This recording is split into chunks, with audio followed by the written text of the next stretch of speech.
आप देख रहे हैं SDN न्यूज, मुद्दे की बात आपके साथ।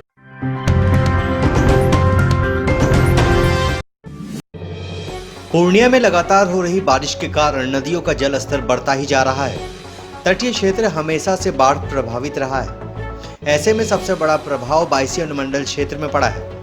बायसी में महानंदा, कनकई, परवान जैसी पहाड़ी नदियां बहती है, जिसमें लगातार बारिश के बाद जलस्तर खतरे के निशान को पार कर रहा है। ऐसे में क्षेत्र की समस्या पर बात करते हुए बायसी विधायक हाजी अब्दुल सुभान ने बताया कि महानंदा के जलस्तर बढ़ोतरी से भीषण बाढ़ की ओर अग्रसर है। इस बाढ़ का मुख्य कारण है महानंदा नदी में फरक्का बैरेज का होना, जिस वजह से पानी ठहर जाता है और बाढ़ का पानी रुक जाता है और ज्यादा दिन तक यहीं रहता है।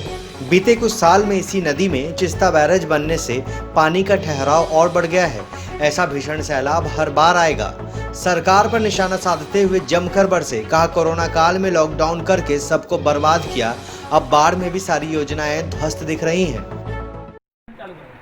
देखिए, यहाँ जो बायसी विधानसभा है, बायसी विधानसभा का बायसी प्रखंड में 3 बड़ी नदियाँ हैं। सब पहाड़ी नदियाँ हैं। महानंदा है, कनकई है, पड़वान है और डगरवा में पनार है। तो पहले हम लोग जब छोटे छोटे थे उस समय फरक्का बैरेज नहीं बना था। फरक्का बैरेज जब नहीं बना था तो यहाँ बाढ़ का पानी मुश्किल से 1-2 दिन के लिए आता था और फिर वो निकल जाता था, बहुत तेज़ी में निकलता था। लेकिन जब से फरक्का बैरेज बना है तब से वहाँ पानी को रोका गया, जिसके चलते पानी यहाँ पर हर साल बढ़ता है तो फिर घटने में काफ़ी टाइम लगता है। और अभी 4 साल पहले ये चिस्ता नदी पर भी एक बैरेज बन गया। तो चिस्ता नदी पर बैरेज बनने के चलते अब वहाँ भी पानी को रोका गया, वहाँ भी डिस्चार्ज जो है घटाया गया। डिस्चार्ज अब जो है सीधे महानंदा में डाला जाता है और सिल्लीगुड़ी के आगे है ये चिस्ता नदी। तो चिस्ता नदी में भी रोका गया और उधर फरक्का में भी है।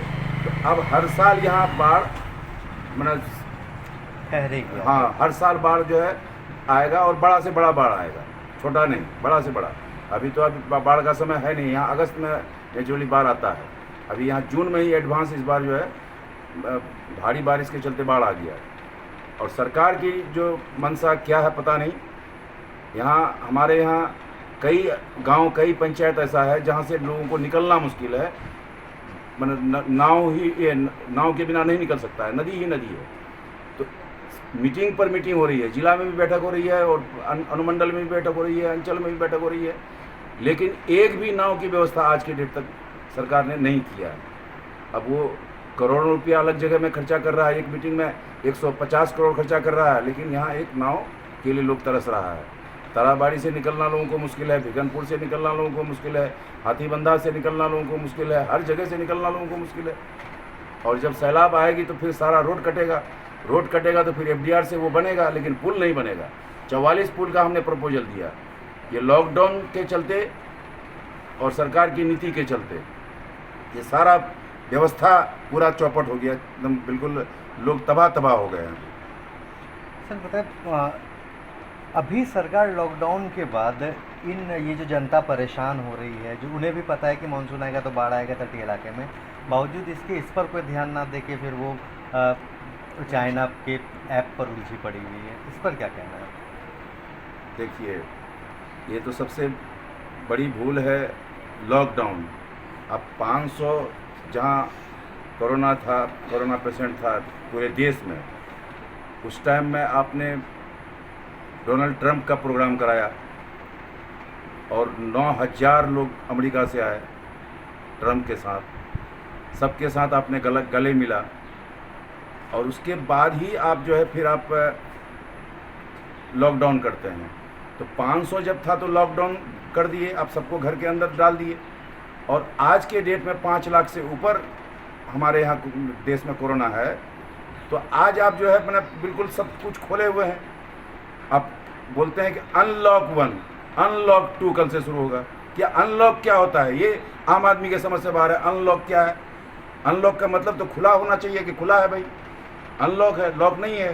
तो फिर ये अनलॉक 1 क्या हुआ? ट्रेन बंद करके रखिएगा, स्कूल बंद करके रखिएगा, बच्चों का लाइफ से खेल रहे हैं आप, लोगों को पढ़ने नहीं देना चाहते हैं आप। तो ये क्या तमाशा है? आप कह रहे हैं कि जो मेरा मजदूर वापस आया है, पैदल चल के आया है, लोग किस मुसीबत से आया है, एक एक गाड़ी में लोग 100 लोग जो है मैंने सवार होके आया है, और यहाँ क्वारंटाइन के नाम पर आप 5300 रुपया खर्चा कर रहे हैं, और हम लोग जोड़ के देख रहे हैं तो 1100-1200 रुपया आप खर्चा किए हैं। तो ये सब क्या हो रहा है? अब आप कह रहे हैं कि भाई सबको रोजगार यहाँ देंगे, सब भाग रहा है, अभी कोई रोजगार यहाँ नहीं है। आपका मनरेगा चलेगा नहीं, मनरेगा में काम लोग करता है अगर, तो मनरेगा चलने का कोई ये नहीं, सवाल नहीं है। एडवांस बारिश हो रही है, भारी बारिश हो रही है, उधर लॉकडाउन से देश तबाह हो गया है, विकास तबाह हो गया है, अभी जो है मेरा बारिश से तबाह हो रहा है। नहीं, तो सरकार कोई काम तो ऐसा कर नहीं रही है सरकार, कुछ तो हम लोगों को दिखाई नहीं पड़ रहा है। चुनाव की तैयारी कर रहे हैं लोग।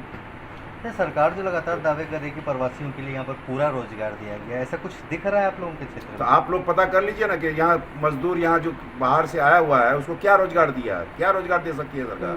कोई रोजगार नहीं है, एक भी रोजगार नहीं है। ये बकवास है, झूठ है सरासर, एक भी रोजगार नहीं दे सकती है सरकार।